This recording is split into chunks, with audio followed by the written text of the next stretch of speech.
Fala pessoal, sejam todos bem-vindos aqui ao Clube de Leitura do Nefi. Estamos aqui hoje, em mais um encontro, falando de um livro que ele foi e tem sido ainda bem falado, que é sobre o livro do Scott McKnight com a sua filha Laura, que é Uma Igreja Chamada Tove. Uma Igreja Chamada Tove. E, para título de informação, para você que vai ver esse vídeo ou escutar aí no Spotify, esse livro a gente já estava planejando falar sobre ele, ler juntos, e discutir e trocar uma ideia sobre ele, e acabou coincidindo com tudo que aconteceu na internet, mas já era algo desejado. Então uniu o útil ao agradável e provavelmente foi isso que fez com que ele vencesse a votação, E eu e o Lincoln acabamos colocando ele na lista. Mas isso é bom, porque o livro vai tratar de coisas muito boas também, com relação a uma igreja Tove, como identificar, como ver uma igreja Tove. Meu nome é Giovanni Carvalho, sejam todos bem-vindos aí a mais esse episódio. Vou falar um pouquinho do autor, vou tentar não ser exaustivo com o livro para a gente ser o mais dinâmico possível. E se alguém quiser falar, por gentileza, sinta-se à vontade, sinta-se em casa, fale, dê suas opiniões, vamos conversar. Esse livro é de um autor, pastor e teólogo, e o nome dele é Scott McKnight. Ele não é um autor que foca em leituras devocionais, ou que ele tem seus escritos focados em teologia prática, como nesse livro. Ele é um erudito, ele escreve livros técnicos, e agora o Scott McKnight acabou escrevendo esse livro junto com a sua filha, de algumas experiências que eles passaram, algumas coisas que eles identificaram, então por necessidade eles escreveram. Temos esse livro, Uma Igreja Chamada Tove, da Mundo Cristão, a formação de uma cultura de bondade que resiste a abusos de poder e promove cura. Tem um livro dele também, pela CPAD, escrito Faces do Novo Testamento, e outro que é meio que atualização desse livro chamado Estudos do Novo Testamento, que é o Scott McKnight junto com o Nijai Gupta. E o anterior é junto com o Grant Osborne. E agora saiu mais um livro dele chamado Apocalipse para Discípulos Dissidentes. Então, agora o Scott McKnight está aparecendo um pouquinho mais. E a continuação do livro Tove também já foi anunciado.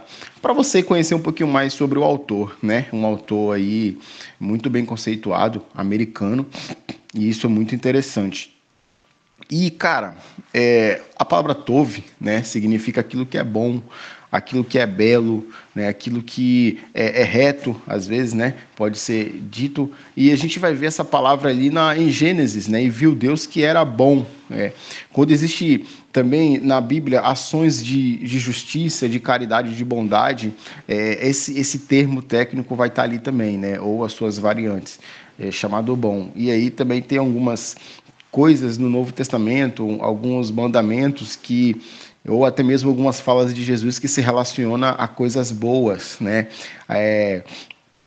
pessoas que fazem boas obras, discípulos de Cristo que são caridosos com o próximo, que ajudam o próximo, pessoas que estão na luz, como diz João, pessoas que sofrem para a glória de Deus. Tudo isso aí é uma variação que aos olhos de Deus é bom, é belo, é agradável, é justo. Então isso é Tove. Esse é Tove. O livro ele fala bastante nessa linguagem, uma igreja Tove. E vou tentar contextualizar o sumário para a gente entender.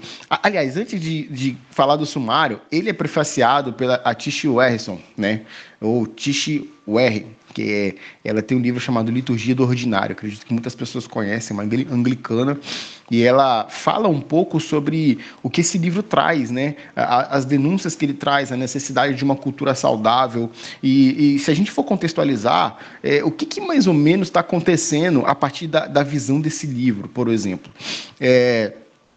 Não é muito segredo para nós que a maioria das coisas que se inovam ou que se acontecem de bom e de ruim no meio do cristianismo, no contexto norte-americano, deságua no Brasil. né? Deságua ali no Brasil, nesse nosso contexto de América Latina. Se você parar para analisar a história, os avivamentos, eles desaguaram aqui, como, por exemplo, o avivamento da Rua Azusa, o pentecostalismo. A gente vai analisar agora de um contexto bem moderno, as músicas worship, né, as estruturas de poder, né? Então a igreja ela vai se modificando, né, de acordo com a cultura, algumas coisas vão surgindo e em breve vai acontecer no nosso país também. Algumas coisas são boas, algumas coisas são ruins. Então, o que acontece? Qual é o problema? O problema é quando as coisas ruins começam a acontecer também no nosso meio, né? As coisas que não são tov, né? Eu não sei o termo hebraico para mal, ou na verdade eu sei, não sei pronunciar, então não vou me arriscar. Mas é mal. As coisas más, elas acontecem lá e acabam acontecendo aqui também. E isso é um problema, né? Porque a Tishuer fala sobre isso um pouquinho e vão falar também sobre uma cultura, né? O livro, basicamente, ele vai introduzir sobre cultura. E aí, quando a gente fala sobre cultura, cultura é o quê? São normas daquele ambiente, basicamente, se eu fazer um resumo, que modam o nosso comportamento, moda, às vezes, a nossa forma de pensar e de se comportar, né? Principalmente, ataca o nosso comportamento, e ele vai usar vários exemplos para mostrar, como por exemplo um casamento, né? Se um casamento for bom, né, os noivos eles vão se relacionar de acordo com aquilo que é bom, né? Ou seja, os comportamentos de mutualidade, de amor, de perdão. Então, vai ser um casamento moldado onde os cônjuges vão ter uma cultura boa. Se for ruim, vai ser o oposto, vai ser hostilidade, falta de perdão e desrespeito e tudo aquilo que é tóxico vai acontecer. Aí, depois, ele vai dar outro exemplo. Se for no seu emprego, isso aqui eu acho que é o mais comum. Quando você entra numa empresa, aquela empresa já tem uma cultura estabelecida. E se você não tiver sua cultura cristã muito bem estabilizada, ou os seus princípios, melhor dizendo, aquela cultura daquele ambiente vai te moldar. Então, em breve, você vai estar mudando a sua forma de se comportar, porque a cultura ela é contagiante, não dá para negar a cultura. Então, o livro ele vai falar isso. E aí ele vai falar que líderes que são tóxicos, eles promovem uma igreja onde os seus discípulos também são tóxicos. E ele fala que uma das formas de identificar uma igreja que é tóxica, né? Uma forma de identificar, infelizmente, vendo que existem lideranças que têm características muito fortes do narcisismo. E aí ele explica, né, um pouquinho sobre o Narciso, que é aquela pessoa que se amava tanto a ponto de se suicidar. Resumo da ópera, eu vou dizer o seguinte: Narciso é um camarada que se olha sobre as lentes da água, do rio, né? E ele se ama, né? E eu ouvi uma mensagem uma vez de um pregador, um filósofo, que ele disse que o rio também era narcisista, porque Narciso se olhava nas margens do rio, só que Narciso ele morre afogado no rio, né? Em uma das versões da história de Narciso. Se eu estiver errado, por favor, me corrijam. E aí ele vai dizer o seguinte: o rio também era narcisista, porque o rio se olhava através do globo ocular do Narciso. Então, na verdade, o rio se olhava através do olhar de Narciso, que tanto olhava para o rio, e o rio chamou Narciso para si, porque o rio se olhava através dos olhos de Narciso. Então você vê que o comportamento tóxico ele é contagiante. É isso que eu quero dizer. Então, quando você está em uma cultura tóxica, você tem um grande risco de se transformar também em uma pessoa tóxica. E isso é perigoso no nosso contexto eclesiástico hoje. Então, o livro ele já começa falando sobre esse perigo de você não se ligar que você está em uma cultura tóxica e que essa cultura ela abrange a líderes narcisistas. Então o livro vai dar bastante ênfase a isso, sabe? O começo do livro é um pouquinho confrontante, pessoal.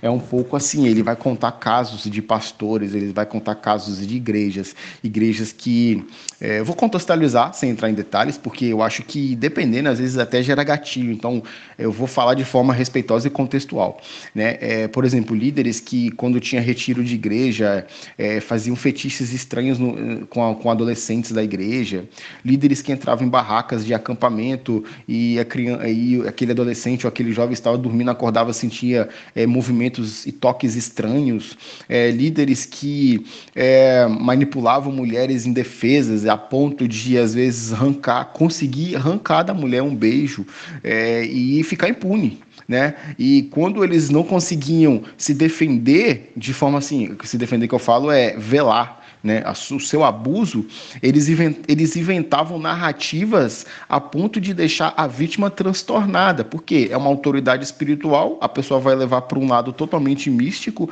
vai sentir culpa diante de Deus, e estamos aí em uma cultura que não é Tov, é uma cultura tóxica. Então, assim, o livro vai trazer assuntos desse perfil no começo, né? A Laura, né, que é a filha do Scott McKnight, vai trazer bastante. Então, assim, são detalhes. E é claro, a intenção do livro não é atirar testemunhos, atirar veracidades, né, como se fosse um panfleto de jornal. Ele vai construir, né, baseado em fatos reais. Então ele vai falar bastante da Willow Church e várias igrejas dos Estados Unidos, de alguns líderes que ficaram impunes por muitos anos. E muitas vítimas que precisaram ser destruídas e para que um dia elas fossem ouvidas, né? Porque se repetiu tantas vezes essa cultura que o livro fala que muitas pessoas precisaram. Isso me lembra em contextos de, às vezes, de luta por liberdade, sabe? A pessoa, se levanta e luta, e aí é martirizado. Outro se levanta e luta, até que alguém é ouvido. Então, é tipo isso daí, né? Se alguém quiser falar, por favor, pode levantar a mão, fica à vontade. Mas é basicamente essa abertura do livro, sabe? Não é nada confortável. Eu tive e às vezes tenho contato com pessoas que passaram por situações assim, né? Graças a Deus não da minha igreja, mas amigos que a vida me deu e irmãos em Cristo que não é muito diferente do contexto norte-americano não. Então, se você está achando que você vai ler esse livro, né, e que vai ser uma realidade distante, você vai estar enganado, né? Você vai estar enganado, porque uma cultura de igreja tóxica ela está ficando muito normalizada pela falta de amor ao próximo. O livro bate muito nessa situação, dessa tecla de a falta de amor ao próximo gera pessoas impiedosas. Eles vão entrar numa situação ainda um pouco desconfortável, mas necessária para a gente entender, que é o seguinte: como que as culturas tóxicas reagem às críticas. Como assim reagem às críticas? É simples. Se você segundo o livro, se você é ovelha daquela igreja, é um membro ativo, e você se aproxima do círculo interno daquela liderança, você participa de reuniões, você ouve coisas, você entende como que aquela igreja pensa, quais são os ideais dela, como que a cultura funciona, e se você vê que aquilo está sendo abusivo, ou narcisista, ou totalmente tóxico, né, ou uma característica de imperador, se você criticar, existe, eu não sei agora se me falhou, se é a Laura ou o Scott McKnight fala, mas eu acho que é a Laura que fala, existe ali não só um líder que vai te rebater, mas antes dele te rebater de forma impiedosa, existem muitas cópias daquele líder. E aí, o que ela está querendo dizer? Olha, às vezes você lutar contra esse tipo de sistema, ou você vê algo que vai queimar um senso de justiça para você se opor, né? Não concordar com o que está acontecendo nesse meio, você vai enfrentar cópias do líder. Ou seja, aquele líder narcisista, ele vai colocar pessoas ali que são parecidas com ele, ou seja, pessoas que sempre vai concordar com ele, são pessoas que sempre vai estar do lado dele, custe o que custar, pessoas que vai justificar as impiedades que saem da boca dele. Então, é como se fosse um muro, uma barreira moral, uma barreira invisível, até que você consiga falar com aquele líder. Então, eles reagem a críticas desse jeito, ou seja, é uma cultura, é um ambiente que as pessoas são iguais, elas têm os mesmos ideais. Por quê? Na mente dessas pessoas, segundo o livro, você criticar esse tipo de liderança é você tocar no ungido do Senhor. É você falar contra Deus. É você ser usado por Satanás. Essa frase o livro fala. É você ser usado por Satanás. Por quê? Porque Deus escolheu aquela liderança e ela está fazendo o que Deus manda. Então, às vezes, sacrifícios são necessários. Então, se você se levanta contra, segundo o livro, você está sendo usado por Satanás para destruir a obra de Deus. Então, é esse pensamento, essas coisas. Então, e através disso que ela fala, desses argumentos, né, que são um pouquinho mais técnicos que ela traz, o Scott também, eles vão mesclando com alguns testemunhos de algumas pessoas, né, que sofreram muito na mão dessas pessoas. É, o livro, né, ele fala ainda sobre a necessidade de dizer a verdade. O livro, ele bate também muito de frente sobre aquela questão do perdão. Se você tem algo contra o seu irmão, você tem que ir até ele, falar com ele, perdoar 70 vezes 7. E o livro fala que uma igreja que tem uma cultura tóxica, níveis de abuso, de pecado contra o próximo são tão grandes que não tem como a pessoa ela conseguir ir lá e falar com o abusador, porque vai desencadear outros traumas. E nessas igrejas, esse tipo de cultura tóxica, eles pensam o contrário. Eles acreditam fielmente que a pessoa que sofreu algum tipo de abuso, né, psicológico, abuso espiritual, ela tem que ir lá e falar com o abusador. Né? Ou seja, entrando ali totalmente fora do enredo bíblico, né? O enredo bíblico, eles falam que é necessário saber interpretar esse tipo de passagem. Então, porque são abusos que são abusos espirituais, abusos morais e até mesmo abusos sexuais. Então, é incabível a pessoa ter que ir lá falar com o seu abusador. Então, eles falam que nesse tipo de igreja, que a cultura é tóxica, é uma cultura abusadora, a ovelha tem que ir lá falar com o pastor, tem que liberar o perdão, sabe? Tem que conviver. Então o livro ele toca nesses assuntos, né? Falando sobre as testemunhas, e aí ele vai desenvolvendo alguns textos de Mateus. Agora, eu vou falar alguns pontos aqui, para não perder muito a dinâmica, que ele vai falar o seguinte: culturas tóxicas, elas reagem a críticas, né? Já falei, é a forma como eles reagem. Existe toda uma cultura preparada para meio que impedir de que você faça a sua justiça. E existem também a criação de narrativas falsas. Eles vão falar que quando alguém se levanta, né, em uma atitude de protestar contra esse tipo de cultura, eles falam que esses líderes até inventam narrativas falsas contra as pessoas. Por quê? Para enfraquecer a moral dessa pessoa, porque a palavra de alguém que está numa posição de autoridade, seja líder de algum grupo, de algum departamento da igreja, ela é mais forte. Então, até que você se desfaça toda aquela calúnia, já aconteceu muita coisa. Até que você desfaça, ou até que você se justifique diante, né, da narrativa do outro, já aconteceu muita coisa. Deixa eu ver aqui uma frase da Laura para a gente falar um pouquinho. Olha, ela fala assim, ó, vou ler um pedacinho só para a gente entrar um pouco mais a fundo. A mentira é a história que contamos quando algo dá errado, ela diz. É a narrativa distorcida que apresentamos em nosso favor, motivados por dissimulação, autopreservação ou interesse próprio. Quando algo dá errado em uma igreja, desde abuso de poder nos bastidores até envolvimentos sexuais, violência contra mulheres e pecados financeiros, o pastor e outros líderes muitas vezes procuram controlar a narrativa a fim de proteger a reputação do pastor, da igreja ou de ministérios da igreja. Então, assim, é por isso que eu acho interessante falar desses livros de forma contextualizada, que se a gente for dar detalhes, a gente entra, cara, em muitos detalhes, sabe? E eu, particularmente, eu acho que é um livro que deve ser, às vezes, até falado com bastante segurança, coerência, porque é um livro que ele tá bem atual. Tá bem atual. A gente sabe que esse livro teve um peso, né, nos dias atuais. Mas também é um livro libertador, gente. Eu quero também aqui adiantar para falar coisas boas que o livro traz, às vezes, né? Outra forma que esse tipo de igreja ela se posiciona contra os críticos, né? Ou seja, como que essa cultura tóxica ela se posiciona contra os críticos, além de inventar narrativas falsas, é desacredite os críticos. É uma forma de você criticar aqueles que estão te criticando para que as pessoas de fora vejam aquela pessoa como alguém desacreditada. E até o ponto de achar que ela está neurótica. Então, assim, o que o livro traz são pessoas que ficaram psicologicamente adoecidas, porque elas estavam passando por contextos de abuso, num lugar onde ela acreditava que era um lugar onde operava-se curas e restaurações de alma e de vida, e ali elas estavam sendo destruídas e taxadas como errado. Então, isso gerava nas pessoas e ainda gera uma disfunção mental tão forte a ponto das pessoas adoecerem, né? Tanto emocional quanto espiritualmente. Chama aqui o assassino de caráter, né? Assassino de caráter, porque aquela pessoa, o caráter dela é colocado em xeque pelos outros, né? Porque existe aquele grupo que pensa igual ao abusador, e Deus no céu, o abusador na terra, e não tem como você sozinho, né? Outra coisa é demonize os críticos, né? Quando ela fala demonizar os críticos, é aquilo que eu falei.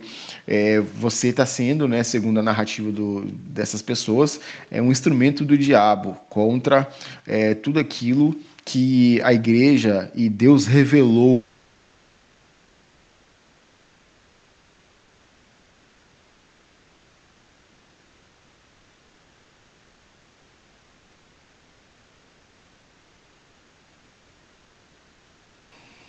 Eu não sei se caiu, aconteceu alguma coisa. Se alguém viu que meu. Se alguém viu que eu caí, por favor, fale. Se não caiu, fale também, porque o meu celular deu uma apagada e voltou. É... Nossa, mas foi rápido, né? Espero que tenha sido rápido, que eu já voltei, gente. Aconteceu alguma coisa aqui que eu não estou entendendo. Tá bom, voltando. Obrigado, Lincoln. Voltando aqui. Eu ia simplesmente olhar o chat, mas tudo bem. Se alguém quiser falar, pessoal, levanta a mão, tá bom? Por favor, para eu não ser monólogo e a gente dinamizar. E aí é aquilo que eu falei: demonize os críticos. Ou seja, existe uma narrativa deles que a Laura fala é o seguinte: olha, tem uma visão dada por Deus para esse líder. E você está indo contra essa visão. Automaticamente você está indo contra Deus, né? Então, olha só essa frase que ela diz aqui: quando uma igreja demoniza seus críticos e exorta outros a evitá-los, seus líderes afirmam que estão do lado dos anjos de Deus. Cara, é surreal, assim, sabe? São coisas assim bem difíceis porque destrói a vida social, né? Distorça a história, né? Pega a história ali, né? Pega aquele lado da história e distorce a seu favor. É tipo isso que ele está falando. Questione a sanidade dos críticos. Então aqui ela vai desenvolver um pouquinho mais sobre aquela questão emocional que eu falei para vocês, né? É necessário questionar a sanidade desses críticos para que as pessoas de fora vejam o seguinte: ó, essa pessoa está ficando louca. Essa pessoa, ela precisamos colocar meio que em dúvida em tudo aquilo que ela afirma, porque pode ser um distúrbio mental. Então, outra frase que ela diz aqui, um trecho que eu grifei: sobreviventes do abuso que acontece na igreja destacam fatores que contribuem para o problema, como teologia errônea, liderança autoritária e líderes da igreja que priorizam o perdão para o agressor acima da justiça e cuidado para a vítima. Em muitos casos, pastores não dispõem a receber acompanhamento de terapeutas profissionais, pois terapeutas que atuam fora da Bíblia podem dar orientações não espirituais. Nada disso é desculpa para permitir abuso e serve apenas para perpetuar os efeitos prejudiciais da prática de. Eles vão usar um termo de gaslighting. Eu não vou entrar nessa situação porque eu não lembro muito bem desse termo, mas eu acho que é alguma coisa relacionada a um tipo de abuso e uma narrativa relacionada a isso. Inclusive, o Scott McKnight ele é acusado, né, pessoal, de ser de progressista para a esquerda, porque ele vai defender uma coisa que eu vou falar para vocês aqui, para vocês verem o nível. Que assim, eu estou pegando um pouco do livro, um pouco do que estão falando do livro, para tentar deixar vocês um pouco a par do que está acontecendo, o que aconteceu, para vocês verem o nível de que como esse livro ele meio que denunciou uma certa cultura que está no nosso meio, né? Essa aqui é uma clássica, né? Transforme o agressor em vítima. Né? Isso acontece muito, né, na igreja, na política, e não é diferente nessa cultura tóxica. Né? Então, ao invés de eles assumirem a responsabilidade de perdão, né, pelo pecado que cometeram de abuso espiritual, eles se tornam vítimas. Né? Eles se tornam vítimas, porque isso fica fácil, porque aí você faz da verdadeira vítima um certo agressor. Um certo agressor. Silencia a verdade. É, eles usam vários instrumentos na igreja para que essa pessoa não fale, não fale. É, agora, a coisa vai que meio evoluindo. Por exemplo, quando alguns desses líderes eles não conseguem meio que praticar esses pontos que eu falei, esses 6, 7 pontos que eu falei, de suprimir a verdade, demonize a vítima, cale eles, os críticos, né? Tudo isso que eu falei, se transforma em vítima, todo esse sistema. Não é algo que acontece assim, é algo inconsciente que está acontecendo nessa igreja, o líder ele não está percebendo, o líder ele é imaturo, ele... Não, não é isso, são pessoas que são más, é o contrário de Tove, são pessoas que, por uma suposta revelação que eles têm da missão que Deus deu na liderança dele, por aquilo que eles acham que está certo, pela necessidade de se manter no poder sem mostrar nenhuma gota de vulnerabilidade, essas pessoas fazem o que fazem. Não é acidental, são pessoas ruins mesmo. E quando elas não conseguem sair de tudo aquilo, né, que aconteceu por responsabilidade, ou melhor dizendo, irresponsabilidade deles, eles têm uma situação que eles fazem, apresente um falso pedido de desculpas. Então, é aquele velho pronunciamento de apresentar ali um pedido de desculpa que não se coloca como o verdadeiro culpado, né? É aquela questão assim, ó, eu me arrependo muito, mas a culpa foi sua, né? Ó, aconteceu isso, mas a pessoa nunca se coloca numa posição de que errou e que precisa ser disciplinado, né?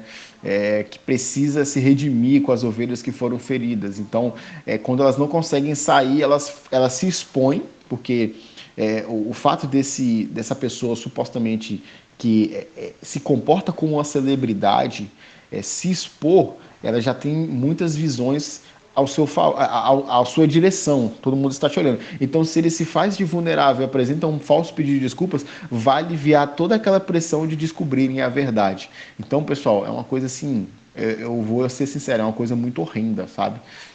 É uma coisa muito difícil. E aí, eles entram agora em uma cultura de bondade, né? O livro fala muitas coisas ruins e ele meio que está na metade assim entre coisas que são ruins, mas entre as coisas que são tove, né? E eu confesso, e pode ser uma impressão minha, se alguém já leu o livro e quiser se expressar, eu confesso que eu senti que o livro contou mais sobre as urgências de sabermos o que está acontecendo e eles denunciarem.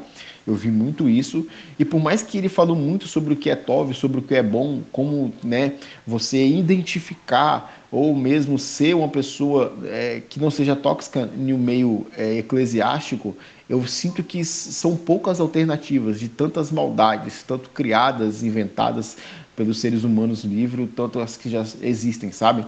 Dentro desse sistema de igreja. E ele vai falar de Jesus, né? Ele fala que aos olhos de Jesus, né?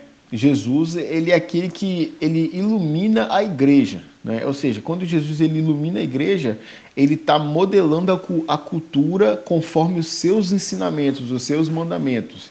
Aí ele fala assim: se os seus olhos forem bons, o seu corpo terá luz. Se os seus olhos forem mikitov, né? É claro que isso é grego, então eu que estou falando aqui porque é uma variação da palavra tov, que é bom.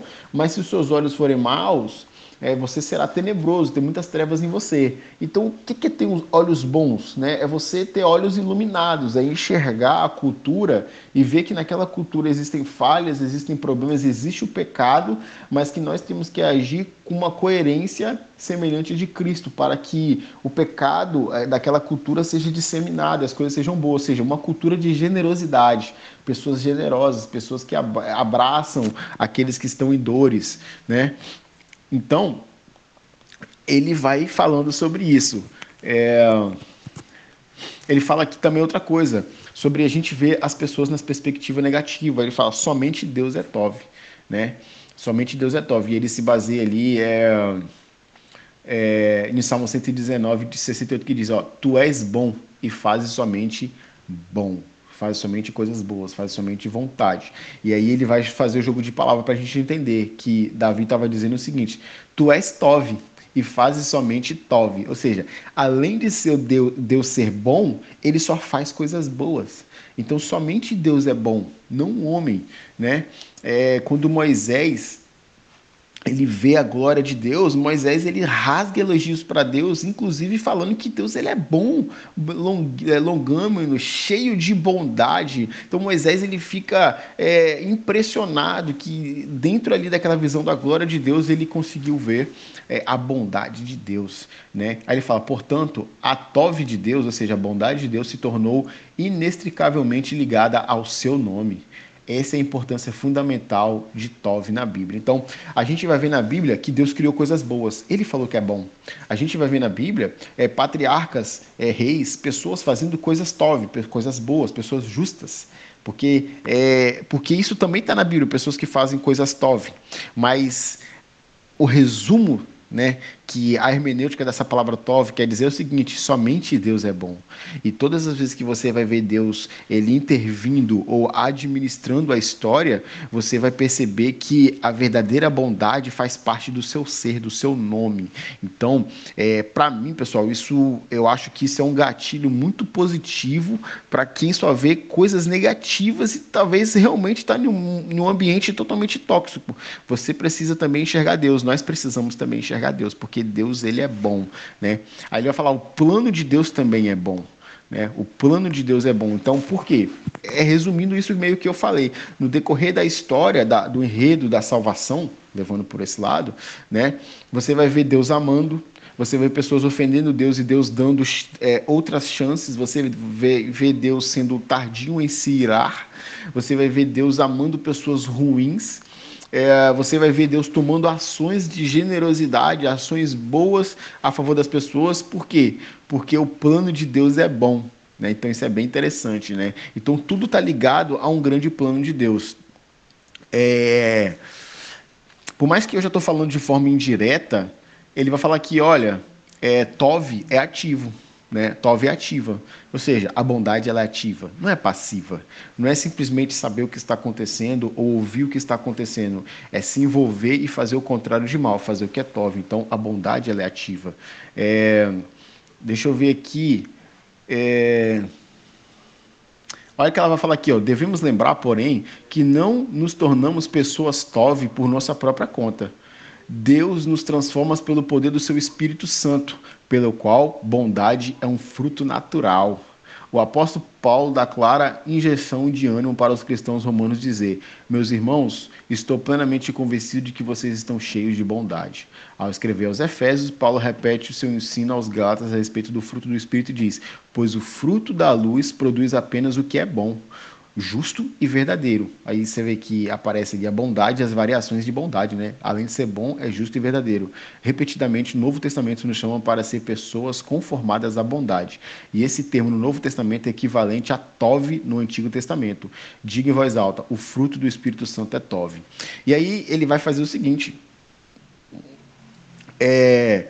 o que a Bíblia, o que traz ali em Gálatas sobre os frutos do Espírito Santo é aquilo que faz que a gente entender que a bondade ela é ativa por duas coisas. Primeiro, nós temos que tomar atitudes boas porque Deus é bom e nós somos semelhantes a Ele.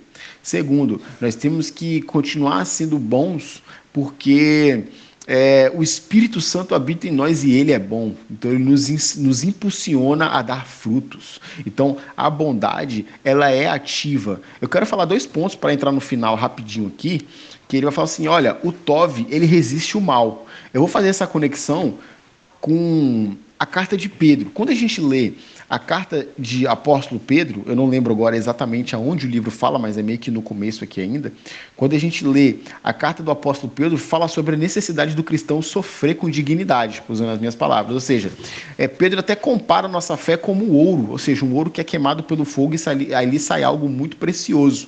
Então, Pedro ele faz essa comparação. Então, ou seja, a atividade da bondade em meio à fornalha, porque Pedro compara o sofrimento que a igreja vai passar na sua época comparado à invasão da Babilônia na época do Antigo Testamento. Então, ele, assim, é como se nós fôssemos o remanescente fiel, o remanescente bom de Deus. Então, nós somos Tov, ou seja, nós temos atitudes, nós somos ativos, nós não somos omissos em fazer o que é bem através dos frutos do Espírito Santo. Mas também, quando nós temos que sofrer, nós também somos Tov, porque nós sofremos de acordo com a vontade de Deus, né? E isso é Tov. O que eu posso falar, outra coisa que eu acho muito interessante, igrejas que não colocam mulheres, né, como cargo de liderança, ou igrejas que não promovem mulheres de forma ativa. Eu vou usar a frase aqui, igrejas que ela cala mulheres, né? E isso demonstra um nível de narcisismo, um nível de perversidade muito grande. Por quê? O livro meio que fala o seguinte, porque quando líderes eclesiais eles decidem calar mulheres de forma que a mulher tem que ficar calada em um nível de que na igreja ela não pode exercer nenhuma atividade que envolve, aos nossos olhos modernos, uma certa visibilidade ou empoderamento, estou falando aqui na perspectiva moderna, né? A mulher não pode tal, né? Aqui é o homem é o cabeça. A igreja que interpreta isso, existem características fortíssimas dessa igreja ser de uma cultura impositiva, tóxica e abusiva. Porque ela vê a mulher como alguém que tem que ficar calada. E a mulher, ela representa muito na sociedade um sinal de vulnerabilidade. Então, isso é um passo para a gente identificar que os vulneráveis vão sofrer muito nessa igreja. Por quê? Porque o termômetro extrai como a mulher ela é vista nessa igreja, como ela é tratada nessa igreja. Rapaz, o livro trata isso, eu acho muito interessante. É como se nos desse um raio-x, né? E ele nos exorta a desenvolver uma cultura de empatia, né? Ele fala, igrejas que seguem Jesus, aí ele já começa a trazer para Jesus. Ela desenvolve uma cultura de empatia, as pessoas se colocam no lugar das outras, as pessoas enxergam as outras. Ele fala para tomar cuidado com igrejas que têm muito aplauso. Toda vez que a igreja fala de uma obra que fez, de um projeto que realizou, de números que foram crescendo, a igreja, ela bate palma, ela grita, ela ovaciona, isso também é um indício. Aí ele fala, não, na minha igreja, o Scott McKnight até fala, na minha igreja, a gente não bate palma, mas eu não estou dizendo que bater palma é errado, mas isso tem a ver mais com os membros do que com o que Deus está fazendo na igreja. Por quê? Nós alcançamos X almas, nós alcançamos X valor, projetos assim, os números são esse, olha que projeto lindo, idealizado pelo pastor que deu certo, todo mundo fica lá, bate palma, grita, ovaciona, todas as vezes que fala de coisas boas na igreja, de forma de projeto. Bons na igreja que deram certo. Aí ele fala isso e tem mais a ver com os membros. Por quê? É sobre eles, não é sobre Deus. Então isso também mostra que essa cultura de celebridade leva a ter um relacionamento tóxico entre os irmãos, né? Então imagina um irmão que se destaca. Um irmão que tem visibilidade, mesmo que ele faça para a glória de Deus, aquelas outras celebridades, elas vão matar aquele irmão na fé. Tyron, por favor, diga-me. Fala pessoal, boa noite, tudo Boa bem? noite, meu irmão. Giovanni, cara, excelente posição, viu?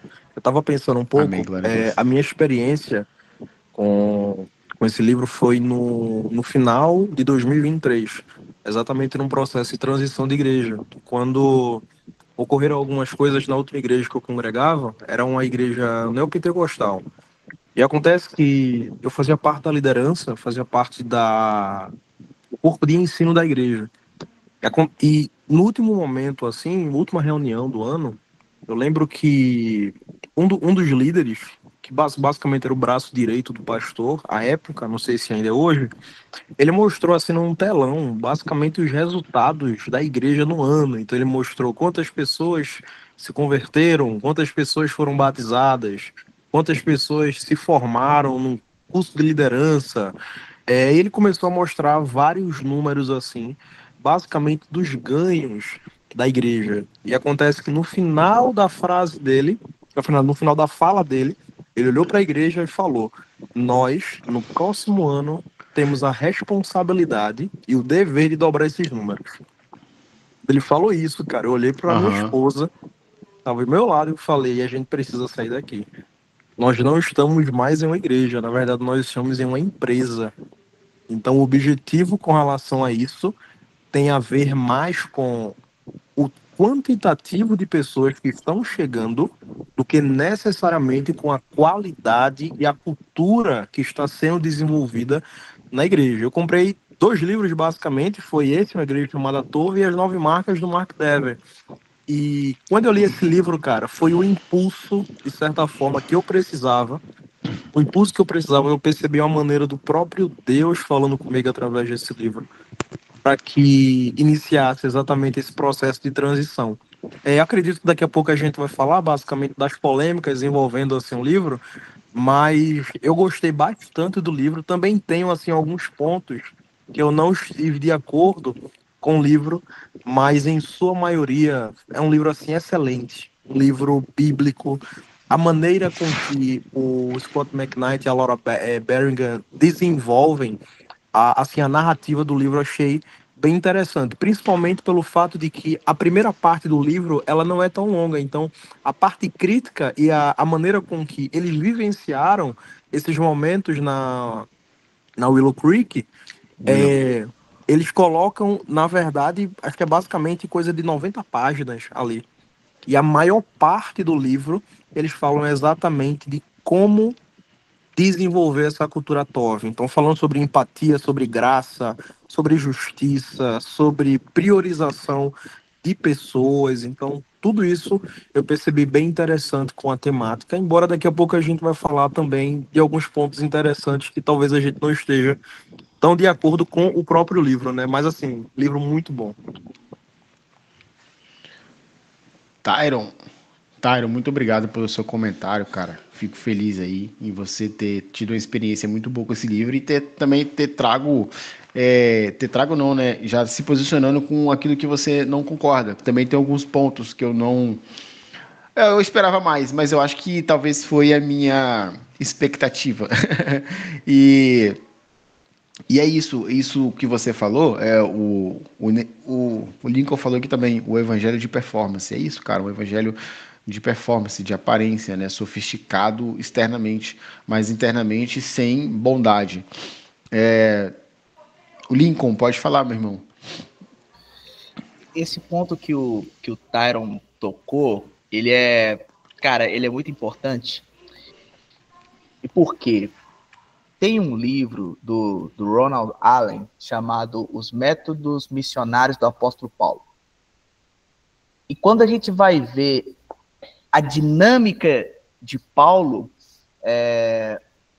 nas comunidades cristãs do primeiro século, a gente percebe que a preocupação de Paulo não era a quantidade de pessoas que havia naquela comunidade. A principal preocupação de Paulo era se as pessoas daquela comunidade estavam assimilando, estavam absorvendo e, acima de tudo, estavam encarnando o evangelho. Então, se aquelas pessoas daquela comunidade, por mais pequena que ela fosse, se as pessoas daquela comunidade estivessem encarnando o evangelho, ótimo. Se aquela comunidade estivesse crescendo numericamente, obviamente, muito bom, excelente. Mas a principal preocupação de Paulo e o que ele julgava como sendo uma missão bem-sucedida era se o evangelho, de fato, penetrava no coração das pessoas. A questão numérica era secundária. E isso que o Tyron traz é o típico evangelho de performance. Quantitativo, numérico, sabe? Bem empresarial, sabe? Olha, esse ano nós atingimos X. Então, para o próximo ano, a nossa meta é dobrar a meta. E a igreja toda se mobiliza e há aquela pressão doida para dobrar a meta do ano anterior. Então, é uma performance que escraviza muitas vezes.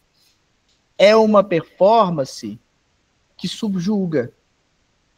É uma performance que levam pessoas ao abuso e ao esgotamento espiritual. E isso deixa marcas, isso deixa sequelas. E essas pessoas depois elas precisam ser tratadas, curadas. E a igreja, que deveria ser um local de discipulado, um ambiente sadio, um ambiente de cura, ele acaba sendo um ambiente que sufoca almas, quando na verdade a igreja deveria servir exatamente de modo contrário. A igreja deveria ser o oposto disso.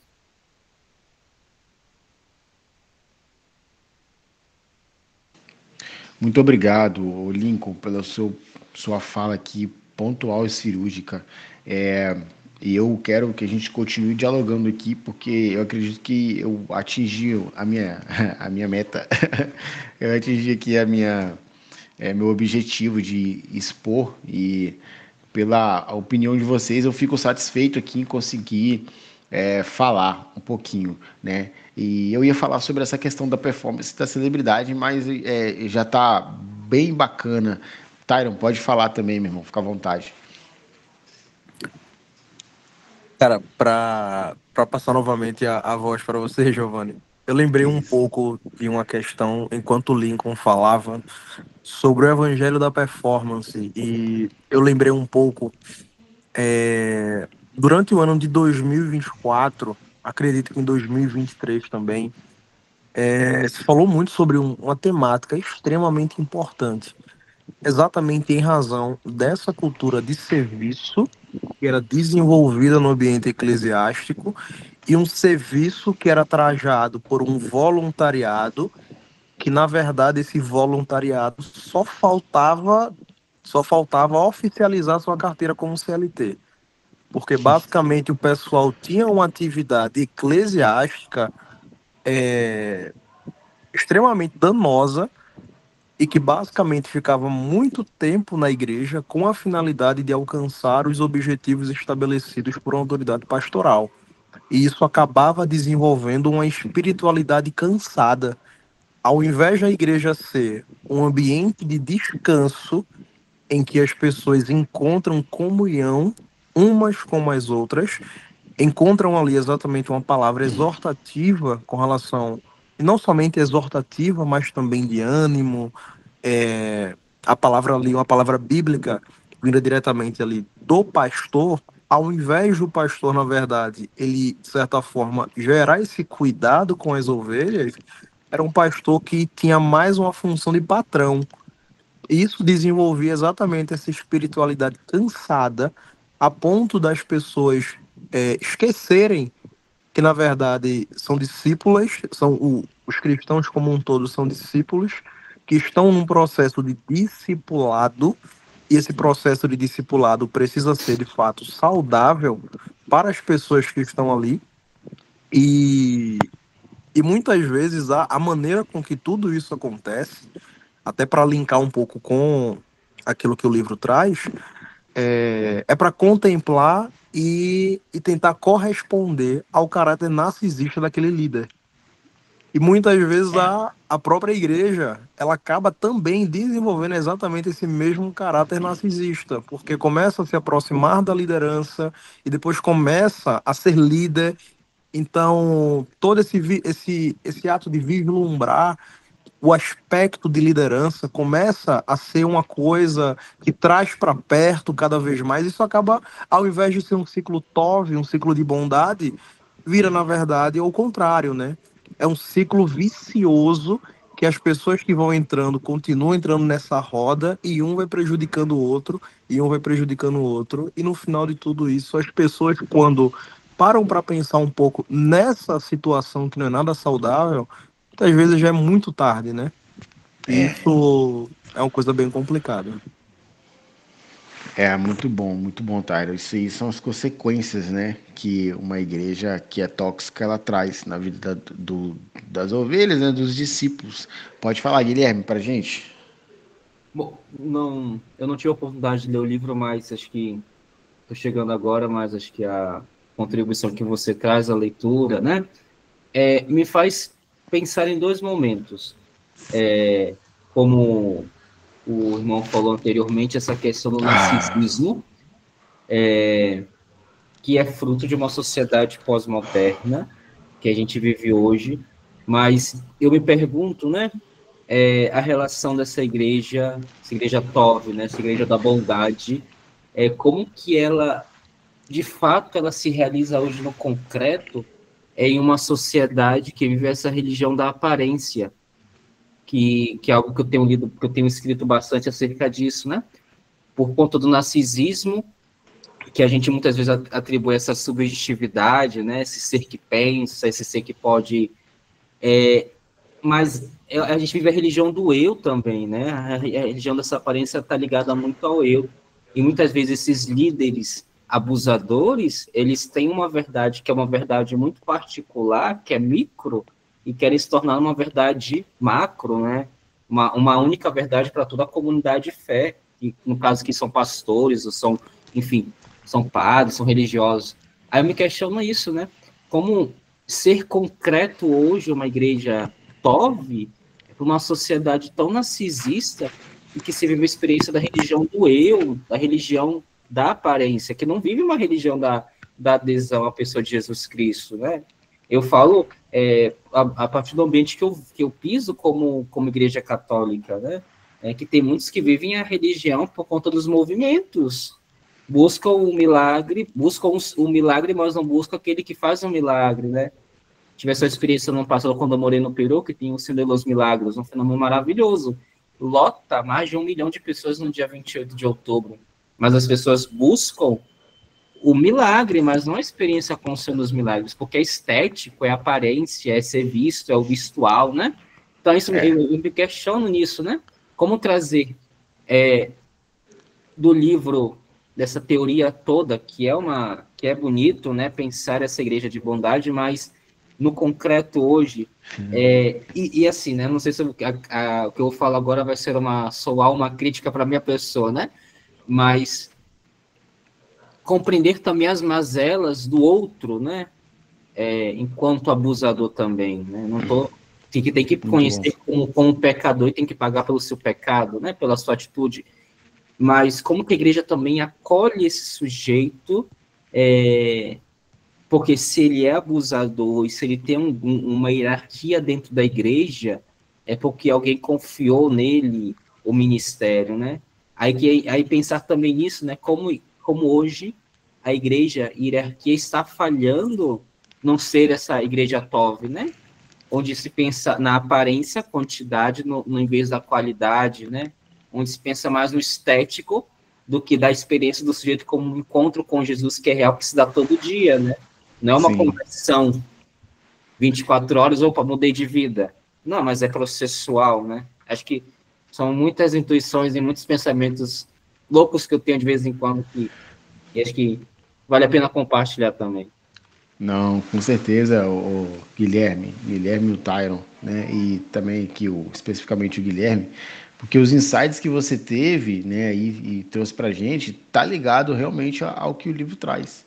Essa necessidade de vencer esse narcisismo, essa performance, essa ligação extrema ao pensamento do líder a ponto de achar que é Deus a todo custo, né? E isso, consequentemente, vai nos levar a cuidar das pessoas. E aí ou a gente vai cuidar, ou a gente vai terminar de matar, né? Que é a gente se moldando a uma cultura impiedosa. O livro se propõe a fazer você pensar dessa forma mesmo, Guilherme. Pessoal, eu finalizaria o livro falando realmente de performance, de cultura de celebridade. O Lincoln falou, e vocês também falaram um pouquinho sobre isso, né? E eu vou finalizar com uma frase que diz assim: O Scott, a Laura vai falar o seguinte: às vezes nós estamos procurando uma igreja e escolhemos assim, a igreja boa é onde o meu pregador prega no domingo, né? Estou procurando uma igreja onde o pregador que eu gosto prega no domingo. Ou quem tem a teologia mais profunda, ou quem é o maior na igreja, né? Quem tem um sermão melhor. Então a gente está sempre procurando essa performance de alto padrão. E quando a gente vê esse alto padrão na igreja, fala assim: essa é a igreja que eu quero. Isso desencadeia em igrejas que têm teologias ruins e tem uma formação teológica ruim, tem um discipulado ruim. E aí é o que o Guilherme falou um pouquinho, leva-nos a ter um comportamento de uma cultura tóxica, como o livro fala.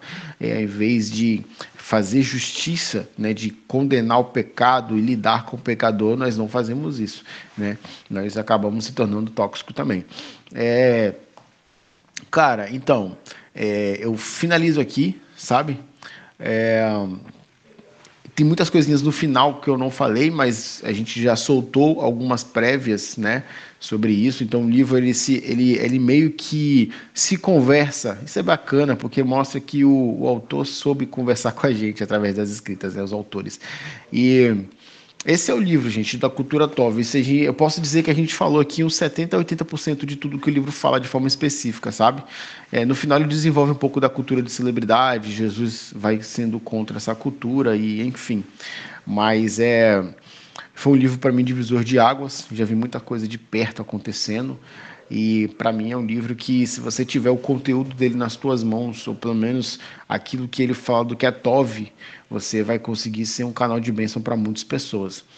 Alguém quer dizer algo, pontos positivos ou negativos do livro, né? O Tyron falou que tem pontos, o Lincoln talvez tenha algo a dizer. Por favor, fiquem à vontade.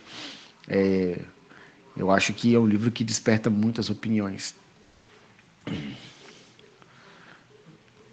O silêncio diz que não. Posso finalizar?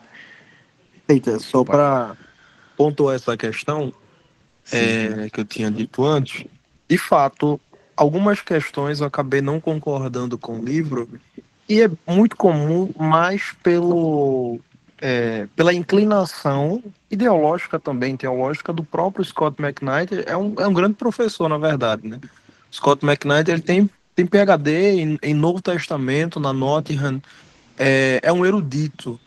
E acabou que quando esse livro ele passou a ser divulgado no Brasil e entrou, infelizmente, nessa última polêmica, rebaixaram o Scott McKnight como se fosse um pregador itinerante, né? De certa forma, não desqualificando nenhum pregador itinerante, mas como se ele estivesse chegando agora, assim, no mundo da teologia. Mas, na verdade, ele tem ali um arcabouço teórico enorme, tanto na parte de teologia quanto na parte em filosofia. Mas, ao que eu percebi, foram algumas questões do ponto de vista mais progressistas sendo postas no livro. E, de certa forma, eu não concordei tanto com isso. Por exemplo, não sei se foi o Scott McKnight ou a Laura que pontuou essa questão, quando é dito que igrejas que não têm lideranças femininas são igrejas que estão mais aptas exatamente a serem abusadoras. Isso é muito verdade. Eu acredito que isso é muito verdade. Mas eu também percebo o seguinte: quando nós falamos de escândalos, no quesito de escândalos morais, de certa forma, abuso, o termo abuso aqui no Brasil ele é muito ligado só para uma coisa, né? Que é a questão de abuso sexual. Acredito que lá fora tem uma abrangência, de certa forma, quando se fala sobre abuso, nesse quesito mesmo de abuso pastoral, de que aquilo que é divulgado, quando nós falamos sobre os abusos pastorais que acontecem, ou os abusos sexuais, e isso, em boa parte, infelizmente, nas mulheres, o que acontece é de muitas igrejas que também têm pastoras, e às vezes essas pastoras que acabam também sofrendo com isso. Principalmente a gente ter essa noção de que quando nós descobrimos problemas profundos e problemas antigos, normalmente ali é somente a ponta do iceberg. E quando é colocado na Willow Creek, os exemplos que aconteciam lá, Deus do céu, eram coisas absurdas. E até, Giovanni, lembrando um pouco dessas polêmicas recentes que aconteceram, eu fiquei me perguntando bastante, cara, sobre as pessoas que não gostaram do livro. Se elas não gostaram, assim, da construção do livro, com relação à teologia que é posta no livro, porque tinham pessoas dizendo esse livro é horrível, esse livro está tirando pastores do ministério pastoral. Eu fiquei me perguntando como que um livro tão bom quanto esse, um livro tão interessante como esse, consegue fazer isso. Porque ao invés do livro querer tirar os pastores que são tão bons, que são tão saudáveis, de certa forma, se o livro tem algum tipo de influência a ponto de ser chamativo para que um conselho de uma igreja esteja atento a algumas atitudes mais recentes desse pastor a ponto de afastá-lo, a gente não deve olhar isso com maus olhos, muito pelo contrário. Isso é muito importante ser observado como um ponto positivo da própria igreja sendo representado pelo seu conselho. Aconteceu até a questão com o pastor Paulo Júnior, né? Que detalhe, né?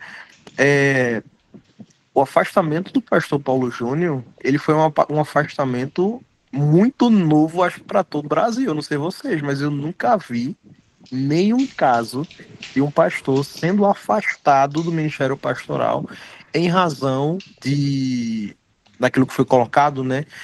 De uma forma de agressividade, a maneira com que ele se relacionava com as pessoas, porque é bem possível que esse comportamento ele seja repetitivo em outras comunidades eclesiásticas, mas na verdade o tipo de coisa que iria afastar o possível pastor que comete isso seria um abuso sexual, algum tipo de envolvimento com alguma ovelha, etc. Então, só para finalizar aqui a minha parte, livro excelente. Indico assim para todos que não leram, podem ler tranquilos o livro. É importante também sempre ler e perceber alguma questão assim, se não concordar. É importante refletir também sobre isso. Mas assim, livro excelente, muito bom. Muito obrigado, Tyler, pelo seu comentário, cara. Eu vi isso também, que o Scott McKnight ele tem uma pegada um pouco progressista, e eu vi algumas pessoas falando o contrário. É um pouquinho difícil, né? Porque até que ponto ele está baseando suas teorias dentro de um certo progressismo. Porque quando toca em alguns assuntos que são pautas extremamente progressistas ou de esquerda, já nos deixa essa lanterna acesa, né? De fato, eu gostei muito quando ele usa essa questão das mulheres como termômetro, entende? Ele usou como termômetro. Eu achei interessante. É, mas fica essa dica, né? É um livro que não é tão técnico, não é técnico, é um livro que vai trazendo relatos, vai falando e vai aplicando a Bíblia ali. O Lincoln falou pra gente, ó, que em junho a Mundo Cristão lançará a continuidade de uma igreja chamada Pivote. Cara, muito interessante. Inclusive, minha última fala, vou devolver pro Lincoln, o Paulo Júnior, né, ele foi afastado, diz que esse livro foi influência para isso, né? Eu acho interessante porque a gente está em um cristianismo a nível Brasil de igrejas cheias, né? Tá acontecendo muita coisa, milagres e tal, né? As pessoas costumam falar, testemunhar, e só que são igrejas com uma performance muito grande, mas também com uma teologia muito ruim, né? O relacionamento dentro dessas igrejas são problemáticos. Eu acho que é isso que faz com que o livro seja tão provocativo, que todo mundo quer cancelar o livro, cancelar o Scott McKnight. Mas, meu irmão, eu acho que tem muita razão nesse livro aí. Lincoln, você quer falar alguma coisa? Nos dá aí os últimos minutos? Então, na verdade, nós estamos na expectativa desse livro do McKnight, que a Mundo Cristão lançará agora o mês que vem, né? Que se chama Pivô. E, cara, a única coisa que eu queria falar é o seguinte: sexta-feira, depois de amanhã, tem mais reunião do NEFI na área, e o tema é a via da educação para o bem, proposta por Platão. Esse encontro será sob a direção da nossa linha temática Filosofia e Fé Cristã, com o Juan Silva. E, galera, o encontro que nós teríamos com o doutor Rodrigo Cope, agora em em maio, aliás, final de abril, já tem data da remarcação, tá bom? Anotem aí, dia 3 de junho, 7 horas da noite. Então, 3 de junho, terça-feira, 7 horas da noite, tá bom? Nefi em um horário diferente, mas vai ser muito legal nós recebermos o professor Rodrigo Cope para falar sobre secularização e contemporaneidade. Vocês não podem perder, tá bom? E, claro, gente, fiquem ligados aí no Instagram do Nefi, segue a gente lá no Insta, @Nefi Estudos, se inscrevam no nosso canal no YouTube, Núcleo de Estudos Fé Inteligente, e também segue a gente no Spotify também, você pode agora ouvir os nossos encontros no Spotify também. Tá bom, galera? Bom, da minha parte, Giovanni, brother, é isso, meu mano. Se você quiser, pode encerrar daí, meu querido. Beleza, brigadão a todos os que participaram, né? Obrigado você que está participando aí depois, assistindo no YouTube, no Spotify. Que Deus abençoe todos, leiam esse livro, é um livro excelente. E, cara, eu sou grato de ler esse livro, de participar aqui, a oportunidade de falar desse livro. Foi muito bom. Pessoal, até a próxima reunião, beleza? Eu aguardo vocês aí na próxima votação de livro também, né? Próxima votação é próxima data, entre no grupo aí, conforme o Lincoln falou. Participe com a gente que vamos ver aí qual é o próximo livro.